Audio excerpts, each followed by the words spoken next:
أشهد أن لا إله إلا الله وحده لا شريك له تعظيما لشأنه أشهد أن محمدا عبده ورسوله وأهداه إلى رضوانه اللهم صل وسلم على نبينا محمد وعلى آله وصحبه ومن تبعهم بإحسان إلى يوم الدين أما بعد قال الله تعالى في كتابه الكريم بعد أعوذ بالله من الشيطان الرجيم يا أيها الذين آمنوا اتقوا الله حق تقاته ولا تموتن إلا وأنتم مسلمون وقال الله عز وجل في الآية الأخرى يا أيها الذين آمنوا اتقوا الله وقولوا قولا سديدا يصلح لكم أعمالكم ويغفر لكم ذنوبكم ومن يطع الله ورسوله فقد فاز فوزا عظيما أما بعد فإن أصدق الحديث كتاب الله وخير الهدي هدي محمد صلى الله عليه وسلم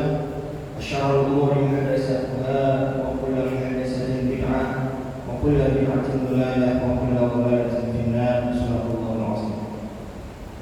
Ma'asyiral muslimat, ibu-ibu jamaah kajian Nasihatul Aisyah rahimahullah.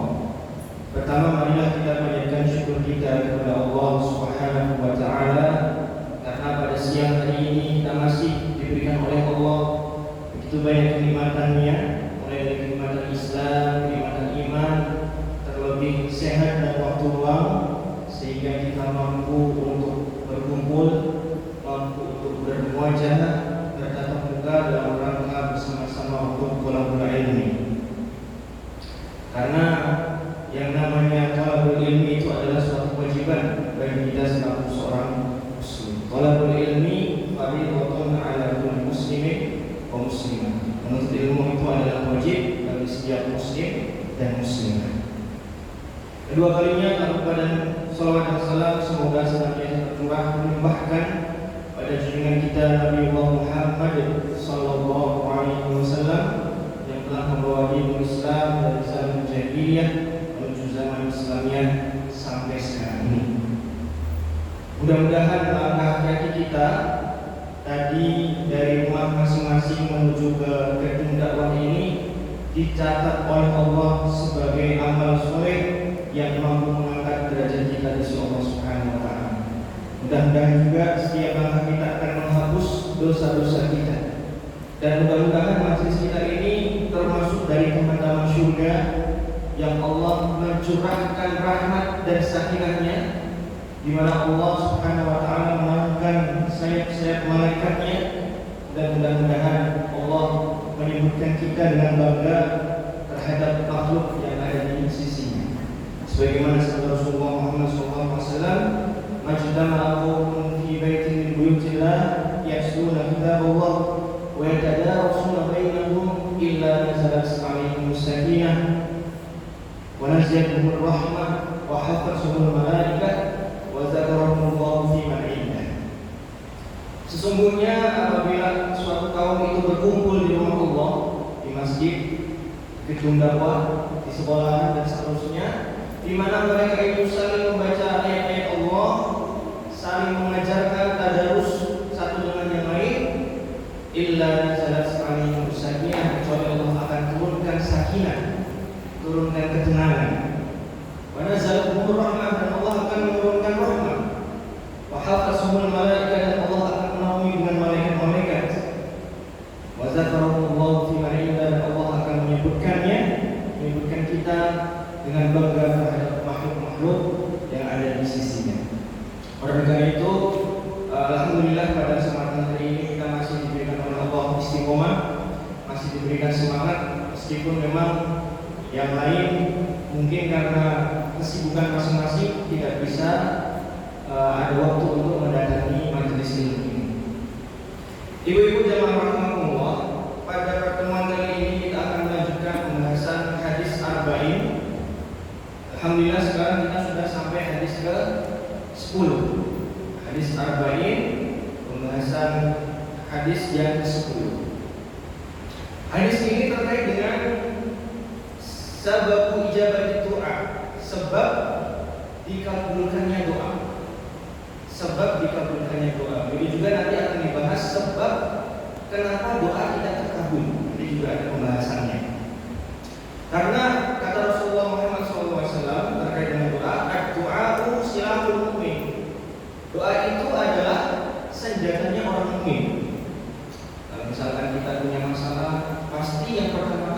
tersebut itu adalah ya Allah, berikan kemudahan.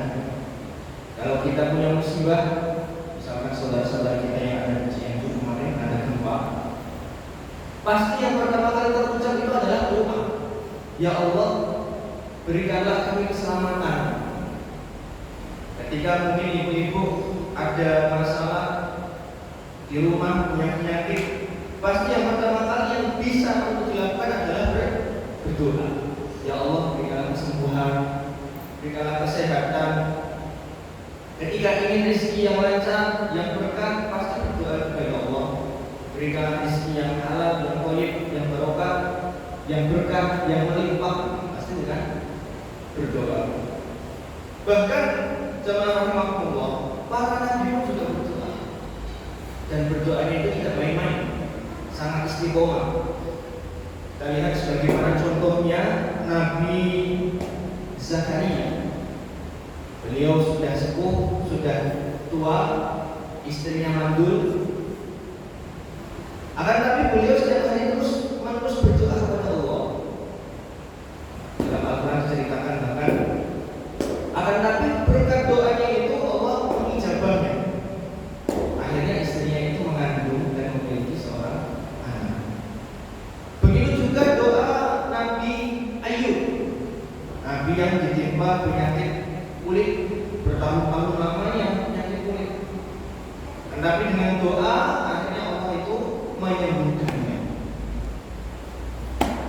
Begitu juga kita lihat contoh yang lain, ada Nabi Yunus yang dimakan atau ditelan ikan di laut, dibuang ke laut, akhirnya dimakan ikan.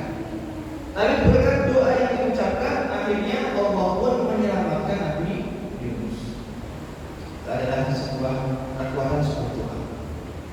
Dan Allah Subhanahu wa taala berfirman dalam Al-Qur'an, "A'udzubillahi minasyaitonir rajim, wa idza sa'alaka 'ibadi 'anni fa inni qarib.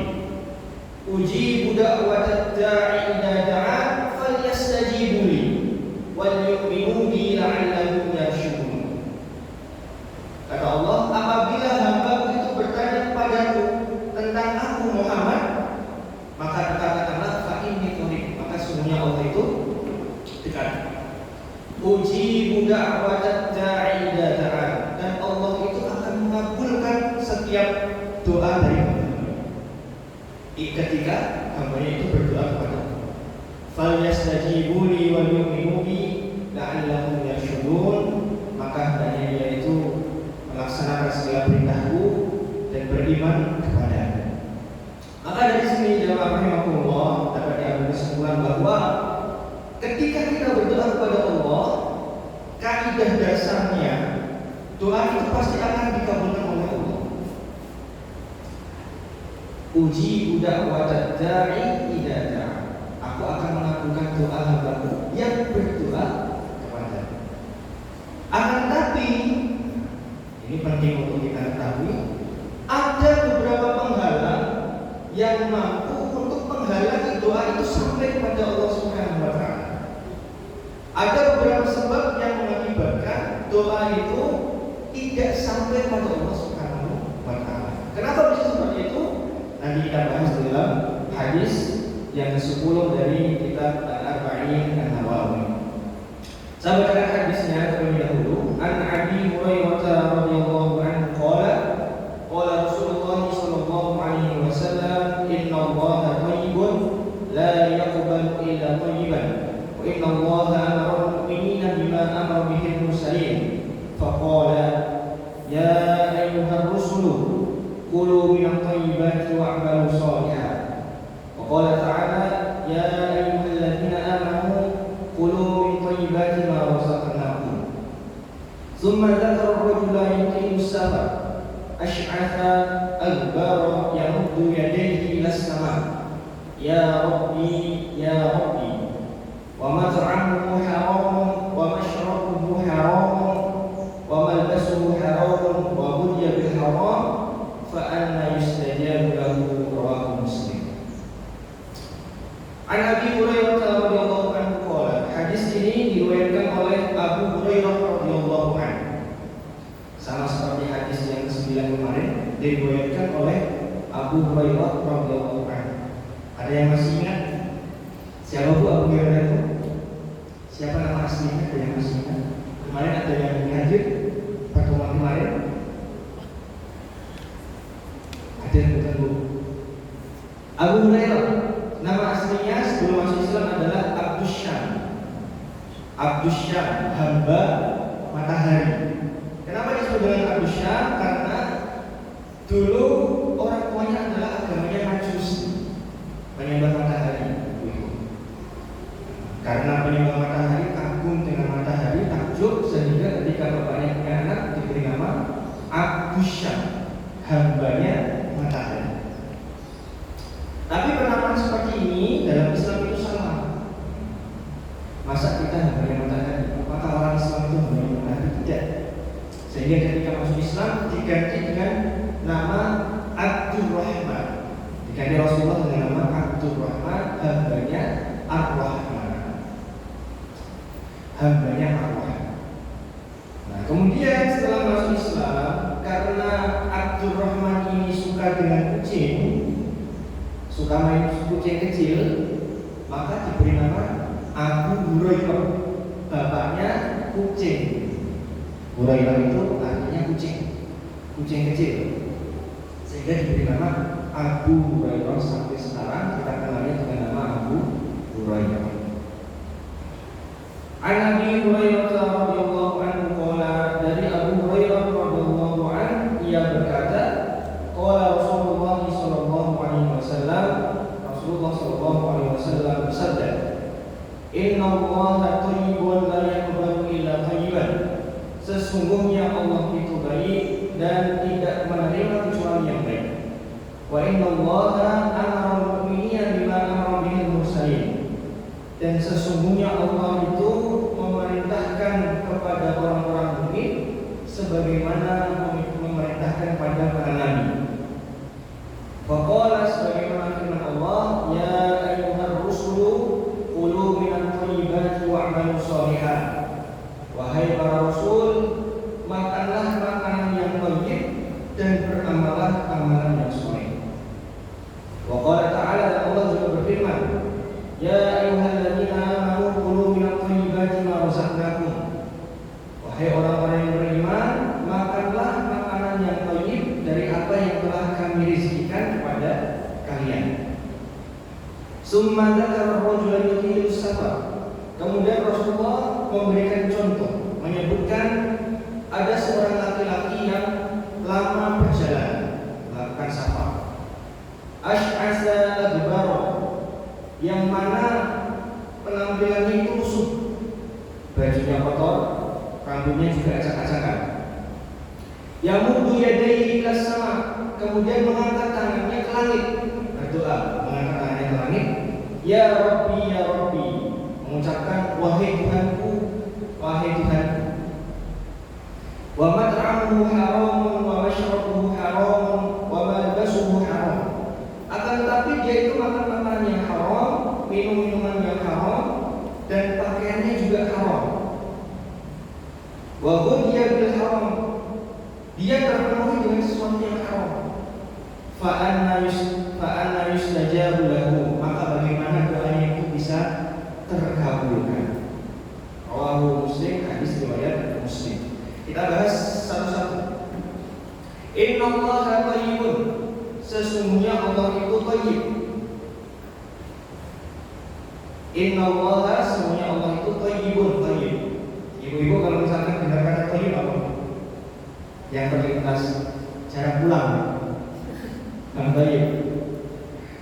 Thayyib itu dalam bahasa Arab berarti al-munazzahu 'anil naqais, terbebas suci dari kekurangan. Allah itu maha suci dari kekurangan, dari aib, dari cacat. Allah itu sempurna. Itu namanya at-thayyib. Maksudnya apa? Bahwa Allah itu maha segalanya. Jika dikatakan Allah itu maha mendengar, maka pasti semuanya itu didengar oleh Allah. Tidak ada yang tidak. Sekarang apa yang kita ucapkan di sini, Ibu? Allah pasti dengar. Apa yang kita ucapkan di sini, Allah pasti dengar. Apa yang kita lakukan di sini, pasti Allah juga melihat. melihatnya.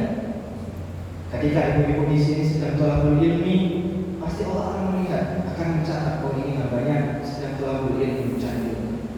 Ketika ibu-ibu di sini sedang ngantuk, pasti dicatat juga, ini sedang ngantuk ini.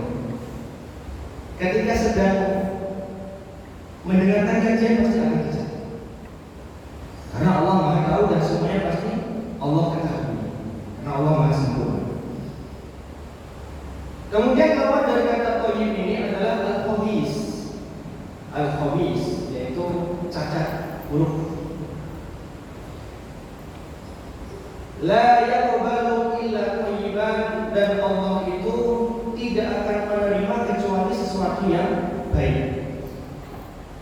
Allah hanya menerima sesuatu yang baik saja. Sesuatu yang jelek, yang khabis, yang celah, yang cacat, tidak akan Allah terima. Oleh karena itu, para ulama mengatakan akidah kita itu adalah harusnya akidah yang thayyib, akidah yang betul, bukan akidah yang menyimpang. Sekarang banyak aliran-aliran menyimpang, mengaku ada nabi lagi selain Nabi Muhammad, mengaku bahwa Allah itu ada jelmaannya di dunia, mengaku ada yang namanya malaikat, ada agama-agama baru dan lain sebagainya. Ini adalah akidah yang salah, akidah yang khabis.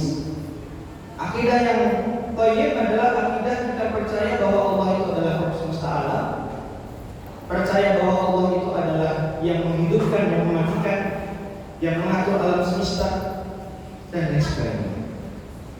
Yang kedua, ucapan kita juga harus thayyib, harus baik. Bukan ucapan yang buruk, ucapan yang salah temannya, bully temennya, mentang-mentang kakak kelas, suka bully adik-adik kelasnya, suka mencela adik-adik kelasnya, suka gibahin ustaz-ustazannya. Nah, itu adalah perkataan yang khabis, bukan perkataan yang thayyib. Perkataan yang thayyib itu gimana Ustaz? Perkataan yang memuji, berdoa, berzikir dan sebagainya. Nah, itu thayyib. Harus baik. Ketiga, perbuatan juga harus thayyib. Perbuatan yang thayyib itu apa? Menolong temannya, membantu ustaz-ustazahnya. Ketika ujian tidak nyontek, dikerjakan dengan jujur. Perbuatan yang baik. Sedangkan yang khabis,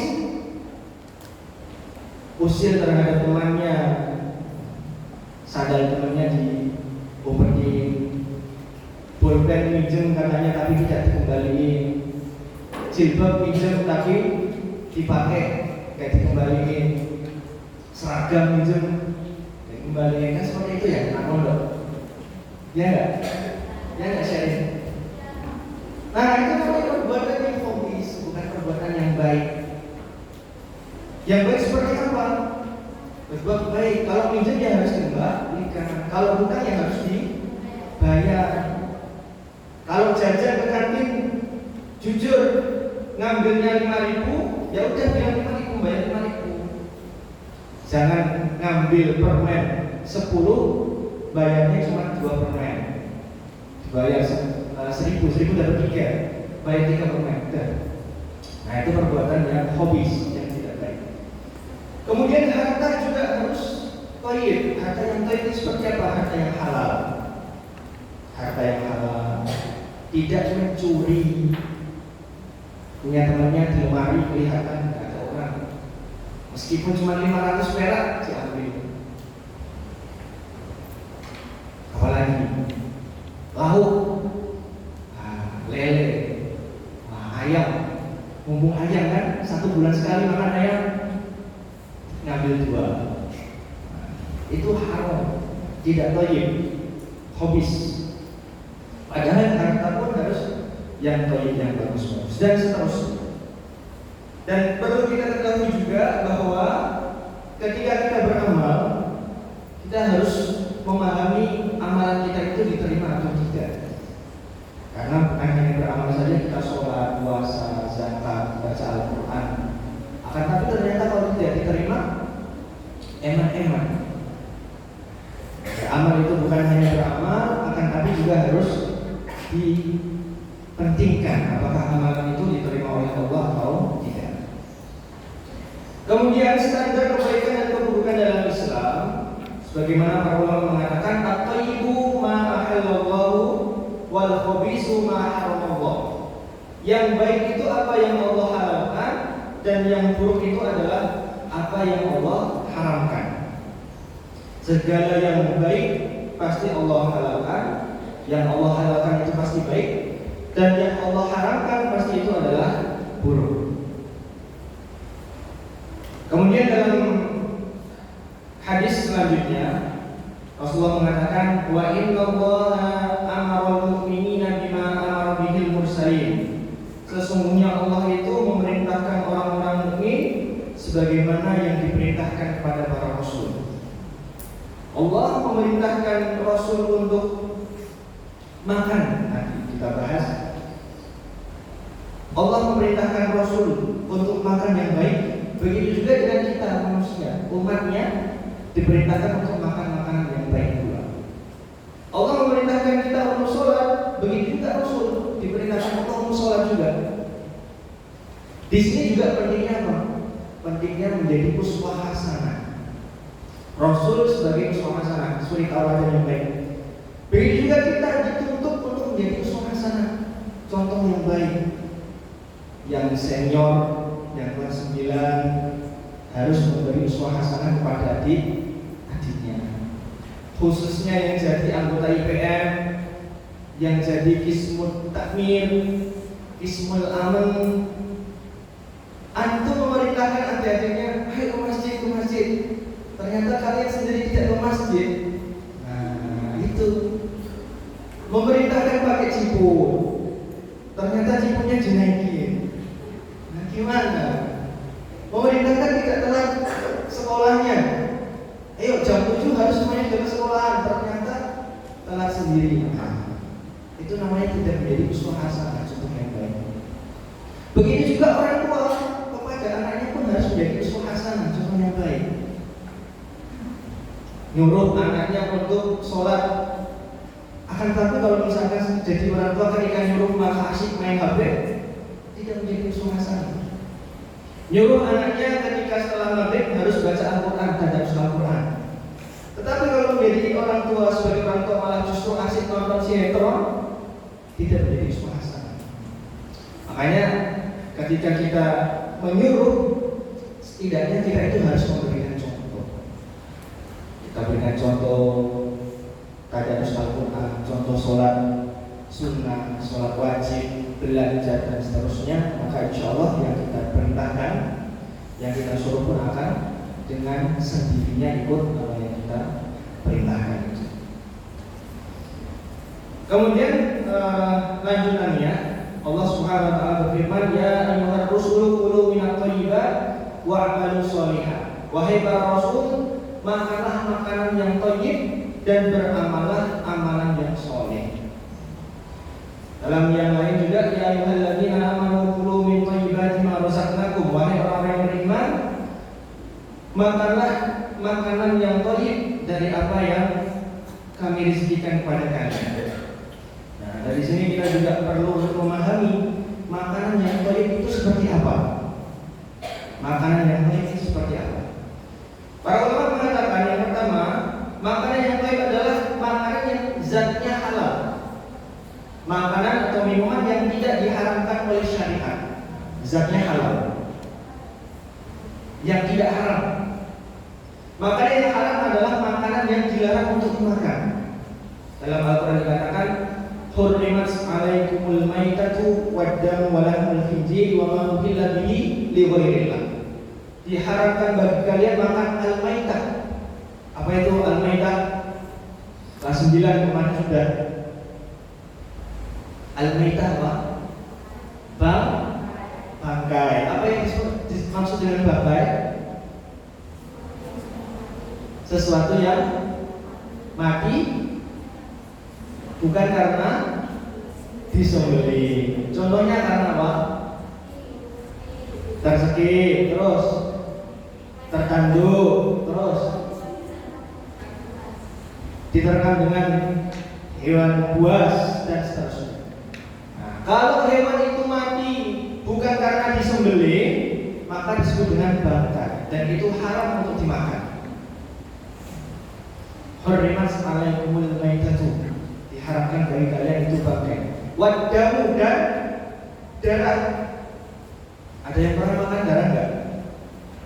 Ada yang pernah makan didih, darah yang dimasak, kemudian setelah itu nanti dibiarkan, nanti seperti hati sapi. Itu banyak dijual belikan di pemotongan hewan sapi, kerbau dan seterusnya. Darahnya kalau dibuat memang kalau dibuang, nah, itu nanti ditampung, nanti ada yang beli, diolah, dimasak, nanti dijual belikan. Ada itu namanya didih. Kalau di daerah saya namanya didih, nggak tahu kalau di Wonosobo namanya. Itu dimakan haram. Walahul khinzir dan daging babi juga haram. Ada yang pernah makan? Biasanya orang kecil direcok banyak. Mau lihat orang? Alhamdulillah. Daging babi haram juga. Meskipun dalam Al-Quran yang disebutkan cuma daging babi, akan tapi kulitnya juga haram. Kulitnya, kepalanya, otaknya dan sebagainya itu semuanya haram. Wa ma illa li ghairillah, dan segala hewan yang disembelih bukan karena Allah Subhanahu wa taala. Nah, itu semuanya adalah haram. Sedangkan yang halal adalah hewan-hewan makanan yang tidak ada nas pun yang melarang untuk memakannya. Ayam halal atau haram? Halal. Kenapa halal? Kemarin kenapa? Karena tidak ada dalil yang melarangnya, mengharamkannya. Halal boleh dimakan. Kambing, kenapa halal? Karena tidak ada yang mengharamkannya. Dan seterusnya. Jadi makanan yang baik yang pertama adalah zatnya halal. Yang kedua, cara mendapatkannya juga halal. Ayam halal. Mau nikah misalkan pengen makan ayam itu halal. Tapi cara mendapatkannya itu nyuri dari anak tetangga. Nah, itu tidak diperbolehkan. Pengen makan ayam, ada ayam tetangga lewat, tangkap, masukin rumah, sembelih, masak, menjadi haram. Cara mendapatkannya atau cara membelinya menggunakan uang yang haram, uang hasil mencuri, uang hasil nyuap. Tadi ya anak pondok, ayam yang dimakan, ayam itu halal, ikan ayam halal. Tapi kalau yang dimakan itu jatah temannya, itu jadi haram. Jadi haram. Tempe, meskipun cuma tempe mungkin banyak yang gak doyan, ngambil jual apa-apa. Tapi karena itu jatah temannya, haram, nggak boleh. Kalau jatahnya satu berarti harus ngambilnya juga satu, nggak boleh jual tiga dan seterusnya. Karena banyak biasanya ibu dapur itu laporan, Ustaz, ini sudah pas dihitung, bahkan sudah dilebihin, tapi kok masih kurang. Bagi yang merasa siapkan bertobat ya, silahkan bertobat. Yang kedua, cara mendapatkannya. Yang ketiga, cara mengolahnya juga harus baik, harus betul. Ayam halal, punya ayam. Cara mendapatkannya beli dengan uang halal. Tapi kalau menyembelihnya langsung dipotong kepalanya, menjadi haram. Karena ada tata cara menyembelihnya. Kelas 9 sudah bahas kemarin dalam masalah fikih. Ketika menyembelih hewan itu harus terpotong kerongkongan, tenggorokan dan urat nadinya. Tiga ini harus terpotong.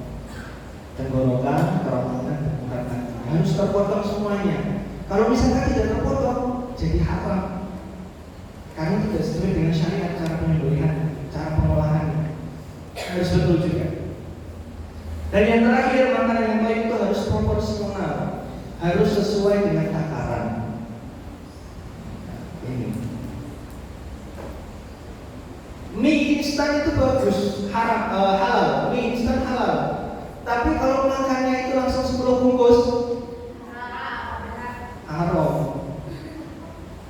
Mie instan 10 bungkus haram, karena menyebabkan penyakit.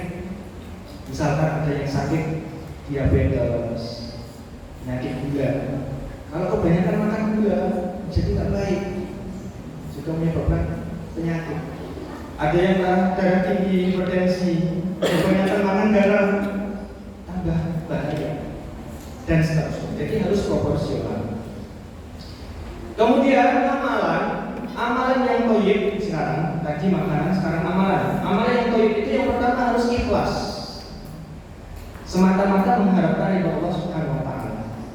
Kesini, ke kajian ini harus betul-betul ikhlas, semata-mata mengharapkan ridho Allah, mencari ilmu, bukan karena ustazah, takut ustazah nanti dimarahi ustazah. Nah, itu berarti tidak ikhlas. Harus betul-betul ikhlas. Sholat sunnah harus karena memang ikhlas karena Allah, jangan karena takut nanti dihukum bagi takmir, dihukum ustazah. Itu berarti tidak ikhlas. Begitu juga yang lain. Yang kedua, harus ittiba, sesuai dengan sunnah, sesuai dengan yang disyariatkan oleh Allah dan dicontohkan oleh Rasulullah SAW. Sholat, bagaimana tata cara sholat yang betul, apakah dengan niat atau tidak. Ketika sholat nanti, apakah tangannya diangkat sampai dada atau sampai telinga. Ketika sedekap, tangannya itu ditaruh di perut atau di dada, di kanan atau di kiri. Ketika membaca doa iftitah, apakah pakai Allahumma barik baini atau kabir walhamdulillahi katsira. Itu harus dipelajari. Dia tahu apakah ini itu sesuai dengan Rasulullah, tuntunan Rasulullah, sesuai dengan sunnah atau tidak. Karena dua tadi syarat amalan yang thayyib. Yang pertama adalah ikhlas, yang kedua adalah ittiba. Kemudian dalam hadis dilanjutkan, Rasulullah mengatakan summa dzakara rajula yutilus safar. Ada seorang laki-laki, seorang yang sudah lama dalam perjalanan. Asy'asa, rambutnya itu berantakan. Aghbara, pakaiannya itu rusuh, penuh dengan debu. Yamuddu yadayhi ilas sama, dia berdoa kepada Allah, mengangkat tangannya. Ya Rabbi, wahai Tuhanku. Jadi ada orang yang safar, lusuh pakaiannya, rambutnya berantakan, kemudian berdoa mengangkat tangan.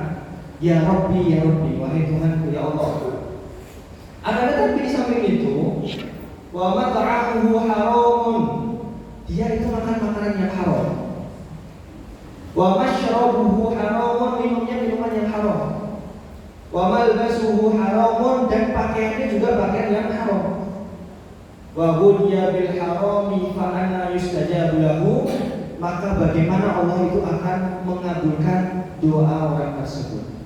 Artinya apa? Masyaallah muslimin rahimahullah, makanan yang haram, minuman yang haram, pakaian yang haram itu akan menghalangi doa kita sampai ke Allah Subhanahu wa taala. Jadi hati-hati. Apa yang kalian makan itu akan mempengaruhi doanya akan sampai atau tidak. Kalau misalkan mikir, ya Allah kok berdoa biar dimudahkan belajarnya, karena sekarang lagi imtihan, dimudahkan belajarnya, tapi kok ketika belajar kok sulit masuk. Matematika tadi apalagi Allah bilang semua, rumusnya lupa semua, sulit banget ya Allah. Padahal sudah berdoa, sudah berusaha, jangan-jangan karena kita itu makan makanan yang haram, minum minuman yang haram, jangan-jangan seperti itu. Jajanan yang haram karena pakai uang nyuri. Sehingga apa yang kita ucapkan, apa yang kita doakan kepada Allah tidak akan diterima oleh Allah Subhanahu wa taala. Maka dari situ, ma'asyiral muslimin rahimakumullah, ada faidah-faidah dari hadis yang diriwayatkan oleh Abu Hurairah ini. Yang pertama, Allah itu maha baik dan tidak menerima kecuali yang baik. Allah itu maha baik dan tidak menerima kecuali yang baik. Entah itu amalan yang baik, ucapan yang baik, harta yang baik, dan yang lain sebagainya. Yang kedua, seorang muslim harus thayyib akidahnya, amalannya, ucapannya, dan makanannya. Akidah harus baik, amalan juga harus baik, ucapan harus baik, dan makanan pun juga harus baik. Yang ketiga, apa yang diperintahkan kepada seorang mukmin itu sama dengan yang diperintahkan oleh para rasul.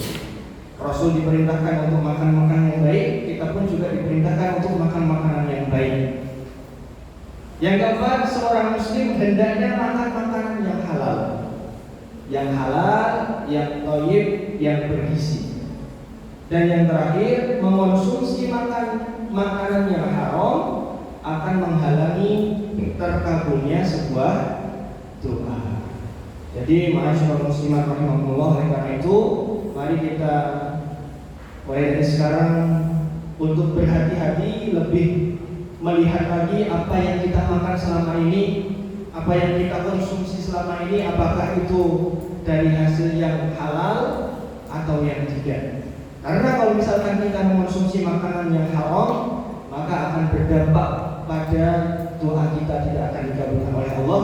Dan tentu makanan yang haram itu akan menjadi darah, akan menjadi daging. Daging yang haram, darah yang haram tidak akan bisa masuk surga.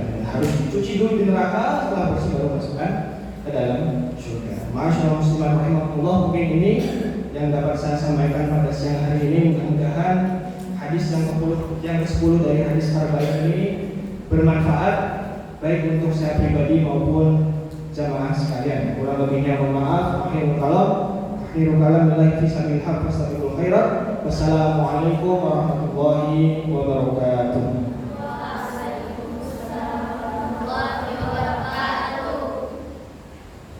Jazakallah khairan katsiran kepada Ustaz Safria yang sudah memberikan banyak ilmu pada siang hari ini. Salah satunya yaitu tidak terkabulkannya doa ternyata dari halal dan haramnya kita di Ustaz. Jadi mulai sekarang monggo kita ingat-ingat kembali, kita belajar bersama-sama untuk mengubah cara berpikir kita ataupun cara hidup kita, pola makan kita gitu. Jadi setelah tadi disampaikan banyak sekali, paling tidak kita mengingat-ingat, oh ternyata kemarin saya salah gitu ya Ustaz. Jadi ada usaha untuk memperbaiki diri jadi lebih baik lagi gitu.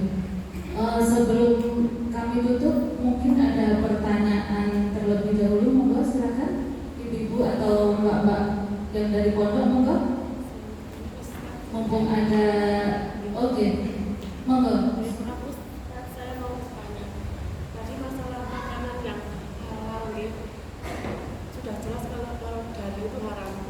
Tapi bagaimana dengan seseorang yang saya itu pernah menyaksikan beliau itu sakit, sudah ikhtiar kemana-mana tapi belum sembuh juga.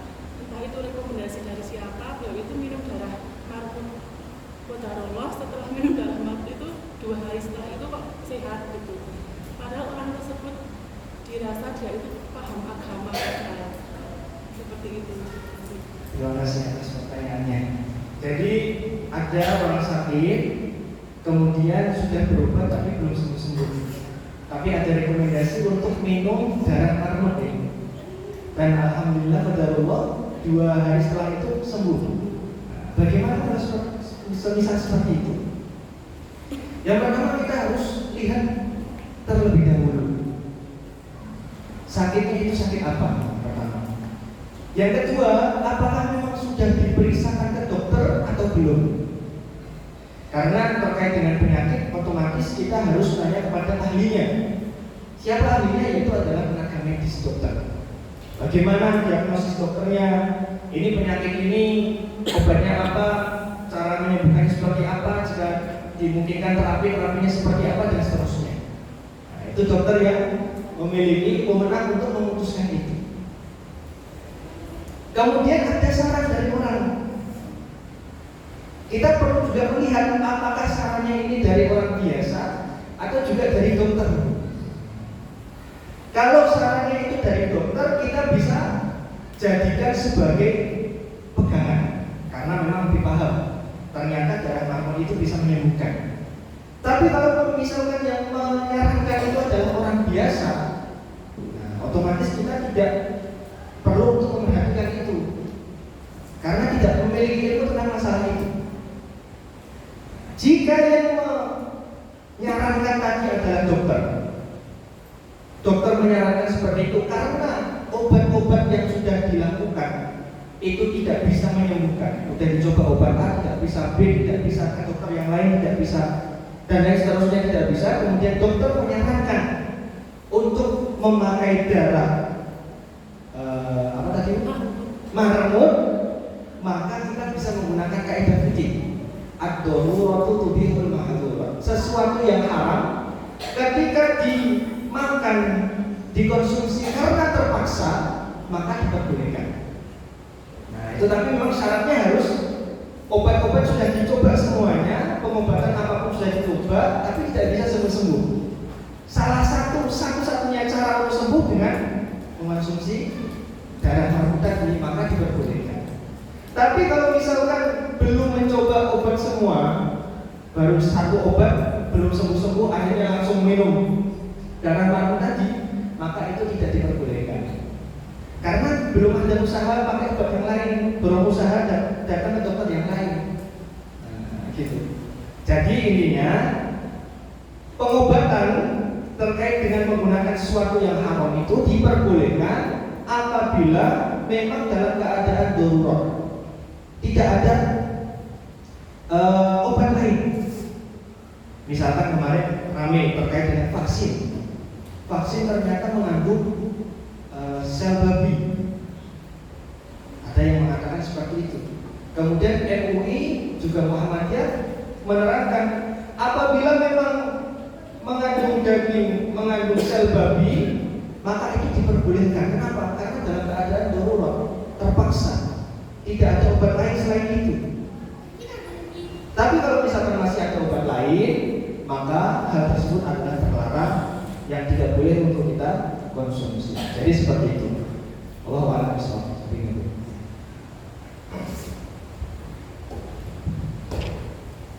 Untuk selanjutnya, monggo. Ada yang bertanya lagi?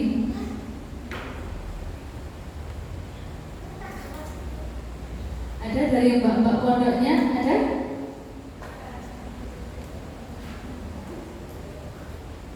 Ada? Monggo kalau ada, siapa tunjuk jari.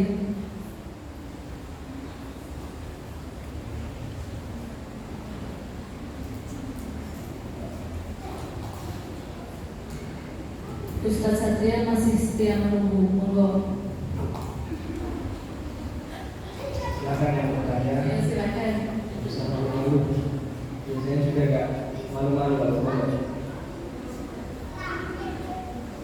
Kalau tidak ada, saya mau bertanya, Ustaz. Ya. Misalkan kita dikasih seseorang atau siapa begitu, entah makanan atau apa, tapi ternyata itu dari hasil yang haram, itu bagaimana? Kalau misalkan satu kali, dua kali, misalkan mungkin kita bisa sekali dua kali kan, maksudnya agak sering gitu. Nah, ini kalau misalkan kok sering, tapi ternyata beliau itu cara mungkin mencari nafkahnya mungkin haram, begitu bagaimana Ustaz? Ya. Terima kasih. Kita diberi makan, diberi jajan oleh seseorang, akan tapi ternyata jajanannya itu dibelikan dari hasil yang haram, dari uang yang haram. Lalu bagaimana kita? Yang pertama, kalau misalkan kita tidak tahu, awalnya kita tidak tahu ya, kita dikasih, yang pertama kita harus husnuzon. Makanan yang ini adalah makanan yang halal. Kita harus husnuzon terlebih dahulu, sehingga kita boleh untuk mengonsumsinya, boleh untuk makan. Dikasih ayam misalkan, dikasih tangga kita ayam, makan saja. Dikasih jajan, roti, kue, makan saja. Minuman kita minum saja. Akan tapi kalau misalkan tahu ternyata cara mendapatkannya, membelinya itu dengan harta yang haram, minuman yang haram, maka kita diharamkan pula untuk mengkonsumsinya. Tidak diperbolehkan untuk mengkonsumsinya. Karena apa? Karena sekali lagi itu akan berdampak bagi tubuh kita, berdampak pada darah kita, berdampak pada doa kita. Maka lebih baik kita bisa menolaknya, tidak apa-apa, nggak usah. Atau kalau misalkan biar tidak sakit hati, kita terima, akan tapi tidak kita makan. Kita berikan ke ayam misalkan, kita kasih makan hewan lain dan sebagainya. Ini seperti itu. Terus yang kedua Ustaz, misalkan kita di jalan nemu uang, gitu Ya. kita nggak tahu itu pembelinya siapa. Nah, itu bagaimana Ustaz? Ada yang menyarankan, udahlah nggak apa-apa, nggak ada yang punya misalkan. Tapi ada yang menyarankan udahlah dimasukkan kotak amal saja. Nah, itu misalkan kok sampai masuk ke kotak amal, berarti itu termasuk bagaimana? Misalkan kita jalan-jalan ke Wonosobo, ke alun-alun, lari. Kemudian kita nemu uang, ada dompet jatuh. Jumlahnya misalkan uangnya dibuka ada sekitar 100.000. Lalu apakah kita boleh untuk mengambil uang tersebut atau tidak ya? Karena kita tidak diperbolehkan, karena itu milik orang. Maka harusnya kita itu memberikan dompet ini kepada pihak yang berwenang. Siapa? Bisa ke Pak Polisi, bisa ke pengurus alun-alun. Kalau misalkan kita mau di masjid, bisa ke Pak Takmir. Di sekolahan bisa ke kepala sekolah, di pondok bisa ke ustaz-ustazahnya dan seterusnya. Jangan malah langsung diambil, ada uang di pondok jatuh 50.000, nggak ada orang, ambil aja rezeki. Bukan seperti itu. Jadi harus diambil. Kita tidak memiliki hak untuk menggunakannya karena itu milik orang lain. Kita berikan kepada ustaz-ustazah ataupun siapa pihak yang berwenang. Kemudian sebetulnya dalam jangka 1 tahun itu tidak boleh untuk digunakan. Jadi harus ditunggu siapa yang betul-betul memang merasa punya uang tersebut. Tidak boleh digunakan. Akan tetapi kalau misalkan memang tidak memungkinkan, udah ditunggu lama ternyata tidak ada yang punya, tidak ada yang merasa punya, maka kita ambil maslahatnya saja, uangnya bisa kita sumbangkan, bisa kita masukkan ke kotak masjid, ke panti asuhan, ke kas IPM dan seterusnya. Jadi seperti itu. Jazakallah khairan Ustaz atas penjelasannya. Monggo yang lainnya saya tunggu. Monggo Bapak yang senyum-senyum itu kayaknya mau bertanya ini. Ya.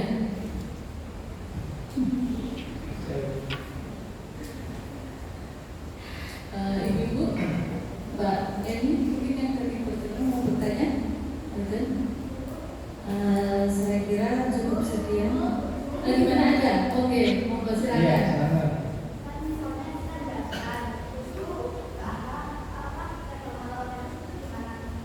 Misalkan mana? Kemana misalkan? Beli jajan.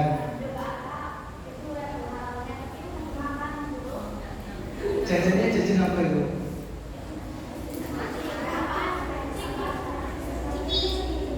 Apa saja? Oke. Ustaz, bagaimana hukumnya kalau misalkan kita jajan, kita ke swalayan, kita beli jajan, kita makan, akan tapi ternyata tidak ada label halalnya, itu hukumnya gimana Ustaz? Sebetulnya di Indonesia, makanan-makanan yang masuk ke market, ke swalayan, salah satu syaratnya itu harus dapat label halal. Dari mana? Dari MUI. Di Indonesia sekarang kalau nggak salah Kementerian Agama pun juga mengeluarkan label halal. Jadi segala jenis makanan yang masuk, salah satu syaratnya itu ada label halal tersebut. Jadi kalau misalkan kita jajan, misalkan kita jajan roti, jajan ciki-ciki, kita makan ternyata tidak ada label halalnya, maka insya Allah itu sudah tersertifikasi meskipun tidak, karena sudah beredar. Kecuali kalau yang kalian makan itu daging babi. Ini halal nggak ya? Harus sertifikatnya nggak ya? Ya otomatis itu udah jelas haramnya karena daging babi. Tapi untuk yang lain, kalau di Indonesia, khususnya di daerah sini ya, itu insya Allah sudah halal. Berbeda lagi kalau misalkan di luar negeri, kalian pergi ke Jepang, memang harus betul-betul seleksi, harus dilihat ada label halalnya atau tidak. Kalau misalkan tidak ada, lebih baik tidak dimakan. Ke Amerika, ke Inggris, ke Spanyol, ke Belanda, memang harus dilihat ada label halalnya enggak. Kalau ada, insya Allah itu halal. Tapi kalau misalkan tidak ada, bisa jadi itu haram. Seperti itu. Karena berbeda dengan kasusnya yang ada di Indonesia. Sekali lagi kalau di Indonesia, insya Allah meskipun tidak ada labelnya itu adalah halal. Kan tapi kalau di luar negeri, kalau tidak ada labelnya, kita bersuuzon itu adalah haram. Seperti itu ya. Esa. Ya. Monggo ada lagi? Ada? Nggak ada? Kalau tidak ada, saya cukupkan sekian. Alhamdulillah acara kajian pada siang hari ini berjalan dengan lancar. Meskipun ibu-ibu banyak yang berhalangan hadir, kalaupun itu ibu-ibu ada yang sedang sakit, kita doakan semoga beliau lekas sembuh. Dan apabila ibu-ibu semua banyak yang sedang ada agenda lain, kita doakan semoga segala urusannya dipermudah oleh Allah Subhanahu wa taala. Sebelum saya tutup, marilah kita bersama-sama membaca doa kafaratul majelis.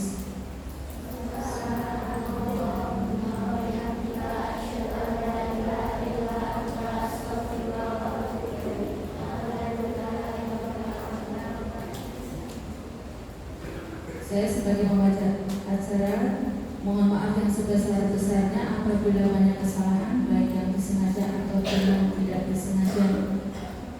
Akhir kata, wassalamualaikum warahmatullahi wabarakatuh.